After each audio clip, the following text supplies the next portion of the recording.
Hola chicos de Archile, esta es la clase de lenguaje y el día de hoy vamos a hablar acerca del artículo informativo. El objetivo de esta clase es que seas capaz de comprender las características del artículo informativo para analizar cómo se cumple el propósito comunicativo de informar en él. Entonces, como decíamos, todo artículo informativo tiene como finalidad, como propósito, el de como propósito de transmitir información acerca de un tema. Por lo tanto, va a utilizar los recursos que sean necesarios para que la transmisión de ese tema específico llegue hasta el receptor y llegue de la mejor manera posible. Vamos a ver que se utiliza en todas las áreas del conocimiento, en diversas áreas, como por ejemplo en ciencia, en historia, en periodismo, en tecnología, en literatura, en medicina. Podemos utilizar el artículo informativo, puesto que, como decíamos, su finalidad es informar acerca de un tema. Por lo tanto, si necesitamos explicarle algo a alguna persona, vamos a necesitar, o el texto informativo y sus características van a ser muy útiles. ¿Dónde lo podemos encontrar? En distintos lugares. Lo podemos encontrar en enciclopedias, como la que aparece en el dibujo, que son textos bien extensos que recopilan una gran cantidad de información, o en revistas informativas, en periódicos, en diarios murales, entre otros. Y hoy en día, específicamente, podemos encontrar muchos artículos informativos, muchísimos, a través de la red social o a través, perdón, de Internet. Debido al objetivo que persigue el artículo informativo, como decíamos, que es informar, su mensaje se centra en los hechos que van a estar referidos al tema. Puntualmente va a tratar de contarnos y de retratar los hechos de la manera más objetiva posible. Por lo mismo, va a omitir cualquier tipo de opinión o de referencia a los sentimientos o emociones que el emisor pueda tener al respecto. Por lo tanto, solamente va a buscar informarnos acerca de ese tema, separando la razón de los sentimientos y quedándose en aquello que está respaldado por los hechos, al menos en teoría. Todo artículo informativo va a estar estructurado, puede tener distintas formas, distintos aspectos, pero siempre vamos a encontrar que el artículo informativo va a tener tres partes fundamentales, y estas son la introducción, el desarrollo y la conclusión o cierre del mismo. De esta manera, en esta estructura, en la introducción, vamos a decir que es la parte inicial, y en ella vamos a presentar el tema del que se va a tratar el texto. En el desarrollo, que es la parte central y por lo mismo es la más extensa, se explica, se desarrolla, se especifica la información que se quiere comunicar sobre el tema. Para ello se utilizan diversos recursos, como las comparaciones, como las ejemplificaciones, como las explicaciones, como los relatos, por ejemplo, las definiciones, porque lo que queremos es dar a entender al receptor de la manera más clara posible la información respecto del tema, para que el receptor quede muy informado al respecto. Y finalmente tenemos la conclusión o cierre, que es la parte final, en la que se resume o comentan los principales aspectos tratados en el texto expositivo o en el texto informativo. Como lo que nos interesa en el discurso o en el texto o en los artículos informativos es dar información a un receptor, vamos a utilizar todos los recursos que estén a nuestro alcance para poder transmitir. Y en estos distintos textos vamos a encontrar algo muy útil para transmitir la información, que son los recursos gráficos. Vamos a ver que los recursos gráficos son elementos visuales que nos van a servir para complementar, para ejemplificar o para describir de mejor manera lo que estamos informando en cada uno de los párrafos. De esta manera, la imagen va a servir como un apoyo a lo comunicado, y estas imágenes pueden ser dibujos, ilustraciones, esquemas, planos, etc.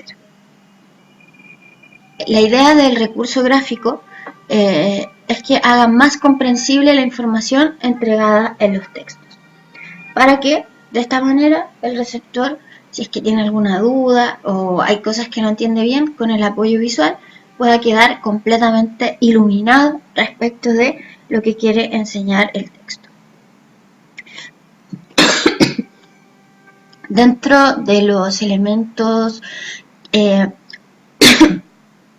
nos permiten entregar mejor la información están los gráficos.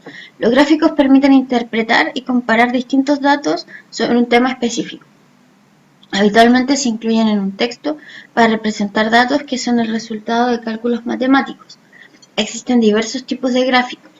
Los más comunes son los gráficos de barra, en los cuales a través de estas barritas de distintos colores se va a representar la información para que el receptor pueda comprenderlo de mejor manera. También está el gráfico de torta, que representa lo mismo, ¿cierto? Pero con esto nos da a entender qué porcentaje de un total adscribe o se incorpora en una u otra preferencia o en una u otra característica. Y finalmente está el gráfico de puntos y de líneas, que va a cumplir más o menos la misma función, pero se va a mostrar o se va a ejemplificar, se va a utilizar más bien cuando queramos mostrar fluctuaciones, es decir, cambios en ciertos comportamientos o en ciertas situaciones. Por ejemplo, si yo tengo una empresa y quiero informarle a los trabajadores o quiero informarle a mi jefe respecto de las ventas del último tiempo, entonces puedo utilizar este gráfico de puntitos uniéndolo con las líneas para que de esa forma se vea de qué manera, por ejemplo, los primeros días del mes es cuando más se vende, que luego va bajando las ventas para llegar, o sea, a mitad de mes donde nuevamente vuelven a subir, y entonces puedo a partir de eso tomar ciertas determinaciones para el comportamiento de la empresa. Las tablas y cuadros van a permitirnos interpretar y comparar datos, porque ellos nos permiten organizar la información de manera que visualmente es mucho más organizada y es mucho más ordenada. De esta forma organizamos en un cuadro de variables los resultados de investigaciones o estudios respecto a un tema. Seguramente habrás visto las tablas con aporte nutricional que nos entregan distintos alimentos. Esta tabla va a ser muy útil porque si toda esta información estuviera contenida en un largo párrafo, nos perderíamos. Sin embargo, si queremos saber la cantidad exacta, no sé, de calorías o la cantidad exacta de azúcares que tiene un producto, basta con mirar la tabla y entenderlo rápidamente gracias a la presencia de estos cuadros, de estas tablas. También existen las llamadas infografías. Las infografías van a aportar información combinando el texto con la imagen. Su finalidad es organizar lo que es difícil de expresar solo con palabras debido a la cantidad de datos que están involucrados. Por ejemplo, la infografía que tenemos acá nos está hablando acerca de la quinoa y en ella nos presenta distintos aspectos que están relacionados con este fruto, pero también nos presenta imágenes. Entonces con estas imágenes es mucho más fácil comprenderlo. Acá probablemente está haciendo comparaciones al mostrar otros alimentos. Y acá teníamos lo que hablábamos recién, ¿cierto? Una tabla de especificación que nos permite comprender de mejor manera la información. No solo tenemos imágenes reales del producto, también tenemos ilustraciones. Estas ilustraciones van a favorecer el amplificar ciertas virtudes que tiene en este caso, este cereal, para que de esta forma nosotros comprendamos mejor de qué manera funciona y cuáles son los aportes de este alimento a nuestro organismo. En el caso de los textos expositivos o de los textos informativos, vamos a tener que estos presentan tres características del lenguaje. Y el primero de ellos es la objetividad. El mensaje, como decíamos en un principio, busca centrarse en lo que se comunica. Por lo mismo, el autor, el emisor, va a cuidarse de expresar su propio punto de vista, su punto de vista personal sobre el tema al que se está refiriendo, del que está escribiendo o del que está hablando. Porque de esta forma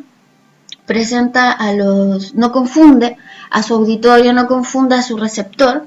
Al no confundir al receptor, cumple con el propósito que tenía al buscar esta información, que es finalmente quedarse con la información.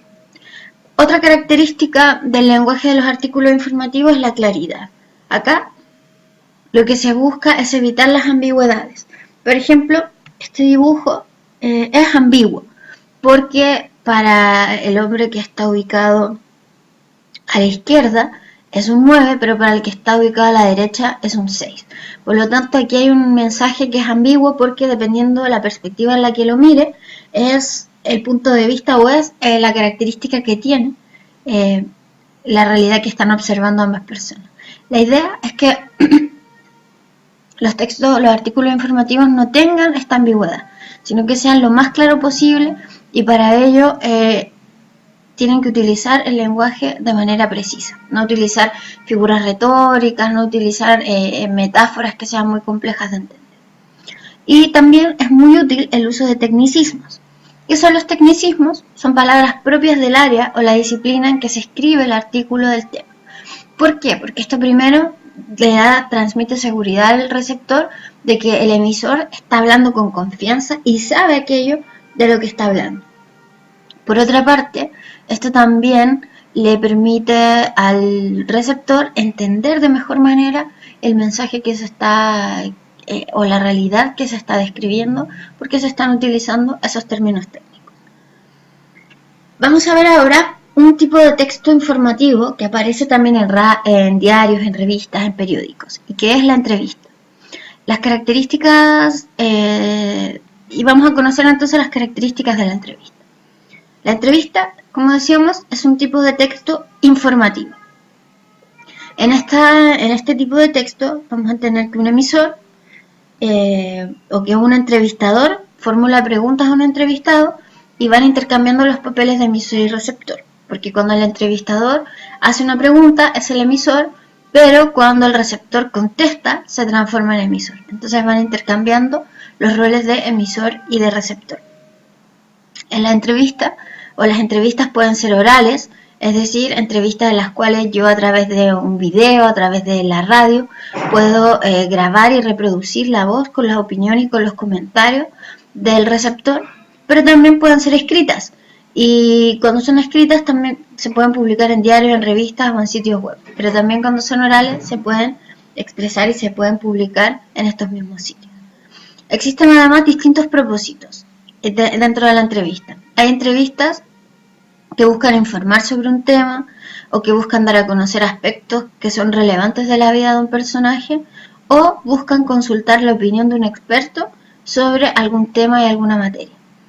En este caso, podríamos decir que la entrevista puede tener cierto rasgo de subjetividad porque estamos pidiendo la opinión de un experto. Sin embargo, al informar sobre la opinión de este experto, seguimos manteniendo la objetividad porque no estamos nosotros como emisores del texto señalando nuestro propio punto de vista sobre el tema, sino que estamos escuchando la voz del receptor para poder establecer con claridad qué es lo que dijo. Y de esta forma estamos informando sobre un hecho que es la opinión del experto.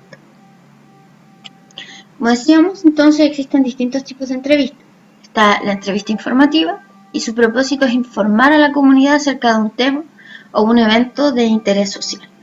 Entonces podemos, no sé, entrevistar a un alcalde para preguntarle acerca de las medidas que va a tomar para resolver temas relacionados con salud o educación. También está la entrevista de perfil, cuya finalidad es dar a conocer los detalles de la vida de un personaje de relevancia pública. Entonces aquí esto se da más bien en la farándula, ¿cierto? Con los artistas, cuando nos interesa saber datos, detalles de su vida. Y finalmente están las entrevistas de opinión, que como decíamos lo que buscan es profundizar en la opinión de un especialista sobre un tema o un fenómeno que sea de interés. Tenemos que toda estructura va a tener, toda entrevista va a tener una estructura similar. Hay algunas que pueden tener más información que esta, pero lo básico que debe tener una entrevista es la siguiente. Título, que apunta al tema esencial de la entrevista, en este caso corresponde a una cita del entrevistado. El título es "Solo un 3% de las mujeres se siente a gusto con su cuerpo". Esto entonces es el título. Luego viene la bajada. La bajada es una síntesis de lo que va a hablar la entrevista. Como la entrevista es sobre un personaje, entonces en la bajada se presenta al personaje de manera atractiva, incluyendo datos importantes de su biografía, carrera profesional, etc. Es importante que la bajada sea atractiva porque es lo primero que va a leer el receptor y por lo tanto es importante que le llame la atención para que de esa forma el receptor se quede a gusto y quiera leer el resto de la entrevista. La bajada en este caso dice: el psiquiatra Augusto Cury es el autor de libros que más ejemplares vende en Brasil desde hace un decenio. El último de ellos es La dictadura de la belleza y la revolución de las mujeres, en el que ha novelado su última preocupación, la de las mujeres esclavizadas por cierta imagen interiorizada de cómo querrían ser, que las mortifica. Entonces acá nos da un resumen, una síntesis de lo que va a tratar la entrevista, una síntesis de quién es el personaje, y luego viene el cuerpo de la noticia, el cuerpo de la entrevista, que es donde vamos a reproducir las preguntas y las respuestas. Porque aquí se establece una dinámica de preguntas y respuestas. Normalmente las preguntas se destacan con negrita o con cursiva para guiar al lector y enseñarle y darle a conocer cuáles son el texto formulado por el entrevistador y cuáles son las respuestas del entrevistador. Pregunta del entrevistador: ¿denuncia la existencia de una tiranía mundial? Sí, una tiranía universal, un despotismo global, una dictadura insidiosa y sutil que domina el mundo. ¿Qué dictadura? La dictadura de la belleza. ¿En qué consiste esa dictadura? ¿Quiere verla? Es fácil, conecte su televisor, abra una revista, salga a la calle, vaya al cine, entre en una tienda de ropa. Entonces acá tenemos las características de una entrevista. Finalmente, entonces, podemos decir que el texto informativo busca, como su nombre lo dice, informarnos de manera precisa sobre un tema en específico. Y que la entrevista es un tipo de texto informativo porque nos da información respecto de la opinión de un personaje sobre un tema que es de interés. Los dejo invitados para la próxima clase a desarrollar las actividades que están propuestas.